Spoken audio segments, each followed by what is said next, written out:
Welcome back to the Best of Investing. I'm Edward Brown, your host, along with Mark Hanf and Michelle Lerman today. And we cut to the second commercial break. Here was our trivia question. Again, the theme is the old TV show MASH. What was the name of the character who dressed in women's clothes trying to get a Section 8 to get out of the Army?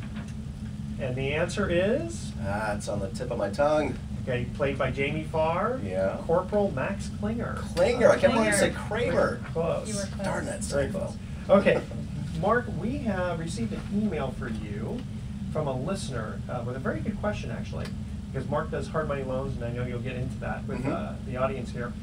If a loan comes due and the borrower cannot pay it off, do you automatically foreclose, or will you extend the loan? That's a great question. That is a great question. And you know, the hard money lending industry has such a bad rap, but I think that is because most of the public thinks of hard money as hard money, 10 years ago, 15 years ago, 20 years ago. It's really, we even changed the name of the industry in the last few years. We call ourselves private money lenders as opposed to hard money lenders. It's part of it is because I think it's a kind of a softer, easier, more PC name, but also I think it recognizes the fact that it's really a different industry. The industry has grown and blossomed and thrived in the last several years as a result of the fact that the banks really stopped making a lot of types of loans. I mean, after we had the financial crisis in October of 2008, as a result of that, banks have become very, very reluctant to make certain types of loans. For example, they're not making many loans to real estate investors.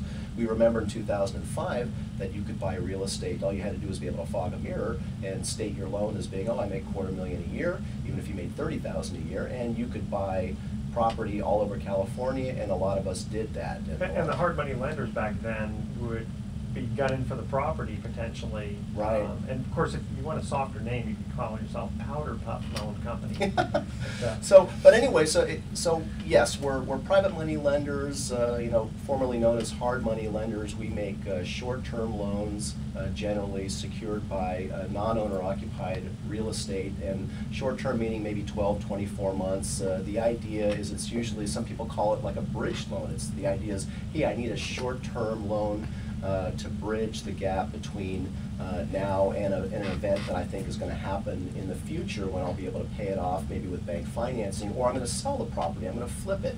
But we did make a number of loans 2 years ago that were 24-month loans, and the loans have matured. And so the question is do we automatically foreclose on those loans, on those properties when they mature? And the answer is no, of course not.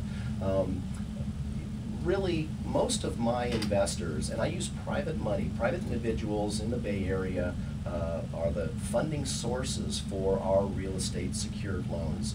I might add they're getting a very nice return for funding that. They are getting fixed rates return generally between 8 and 10% for investing in these notes secured by generally rental property, for example. There's a lot of residential 1 through 4 property. Yeah, and if the borrower's still paying, well, that's where just else are they going to get 8 to 10%? Right. So you've got a good borrower. He's made his payments on time every month. They get usually before the 10th of the month. They're making their rent payments, or the interest payments on that loan. And so we have not had a problem getting most of our lenders to agree to extend. Now, what if the lender does not want to extend? Well, then I've got an opportunity to maybe make a new loan to that borrower. I can find someone to either assign that note to, or to renew that note, or to extend that note. There's many options, but generally speaking, I have found that the investors in our companies don't really want to foreclose on property. This is not what we call a loan-to-own situation. No, and if you have other investors, maybe that one investor who took the note, he needs the money because of, let's say, his daughter's getting married or something like that. He doesn't necessarily want to foreclose either. He just wants his money out, and maybe you just find another investor to take it over, right? Right, well, and that's exactly it. When it becomes a problem is if the property has gone down in value. Now that has even happened in the last several years. We've watched as some communities have fallen even since 2009, when many of us thought that was the bottom of the market. We've experienced this double dip, and in fact the second dip has gone below the first dip in many markets. But if the property's gone down in value, your investor definitely wouldn't want to foreclose, right? Well, that's exactly Yeah, right. as long as the borrower's making the payments. As long as the borrower's making the payments. And right now, you know, the best play in real estate, in my opinion, in the Bay Area is rental property, is acquiring property for rental income, for a long-term hold. You certainly don't want to be buying property for appreciation today, and fixing and flipping, while it's very popular, and a lot of my borrower clients are in fact buying fixing and flipping in the Bay Area, it is much more difficult than it was 5 years ago. Absolutely. Well, Brian, our other co-host, I mean, he's been buying rental property. Yeah. At foreclosure. Well, it's not for the faint of heart, and I've had clients borrow money from me to do a fix and flip and make no money because they didn't do their homework well enough. So it is something that you have to be careful of. But your borrower, but your lenders didn't get No, hurt. our lenders don't get hurt because, again, that's the reason why we don't go higher than 65% of the purchase price. I don't care how good a deal a borrower tells me they're getting, so I'm buying this at wholesale, can you make me a higher loan? Everyone's buying at wholesale. If I'm getting the property for 65 cents on the dollar, does that mean at 65% you'll fund 100% of the purchase price? I get that question almost every day, and the answer is no, of course not, because you're not getting a property for 65 cents on the dollar. You're getting a good deal, Yeah. but that's the retail price today. Well, the other part is you want your borrower to have skin in the game. You don't want him to just throw his hands up and go, this didn't work, see you later. Right, you don't want him to get halfway through the project, realize he's got cost overruns or problems, and walk away, leaving the lender holding the bag. Unfortunately, we have not had any of those situations happen. Okay. And do you also, if I wanted to invest in a loan, is that someone would come to you for that, or just if someone needed a loan? Both. I have two types of clients. At Pacific Private Money, we have our investor clients, and thank you for asking, Michelle, who... By the way, I didn't put her up to that. She just came with that on her own. No, brilliant Well, I mean, question. when you think about what do you get in the bank?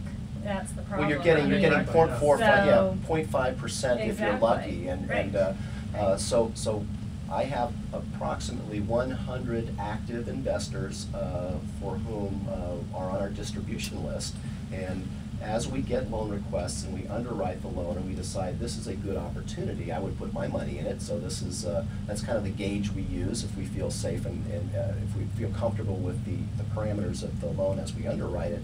We then distribute in an executive summary form that investment opportunity to those who are on our distribution list. So we're located in Marin County, and a lot of our clients live in Sonoma County, Marin, and San Francisco. Actually, they are all over the Bay Area who have called or emailed us and said, hey, please put me on your distribution list for trust deed secured note investments. And Yeah, because those, you're not limited to those 100 clients. No. Sometimes there might be people who say, I only want something in San Francisco, or I don't want anything in San Francisco. Well, 100 sounds like a lot, but they're liquid at different times, and they're looking Exactly. for different types of clients. So there's, I welcome anyone for more information to go to our website at pacificprivatemoney.com and read about trust deed investments, because you can make easily, I mean, it's so easy to make 8, 9, 10% fixed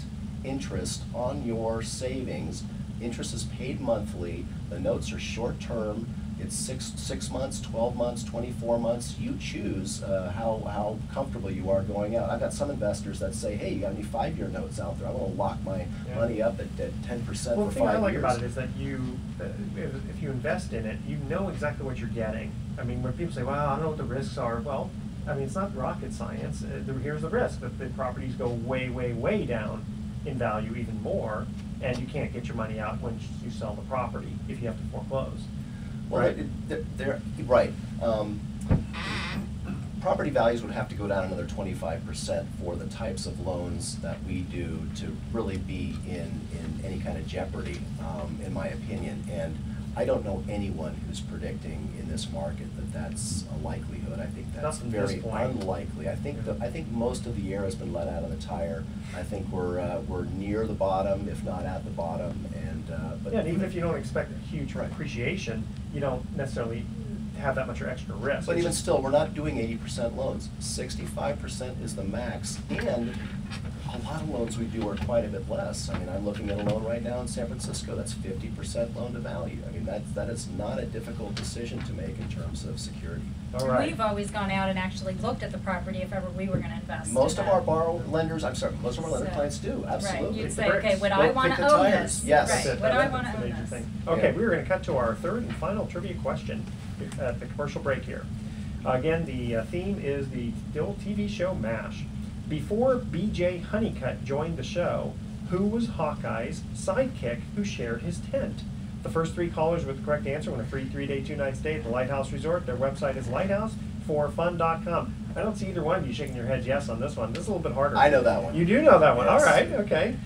Michelle, you can see who watches too much TV. Okay. Call 888-912-1190. That's 888-912-1190 to answer this question. Before B.J. Honeycutt joined the show, who was Hawkeye's sidekick who shared his tent? Again, call 888-912-1190. Make sure to include your name, address, email address, say this all slowly when you call, and your phone number, and we'll be right back.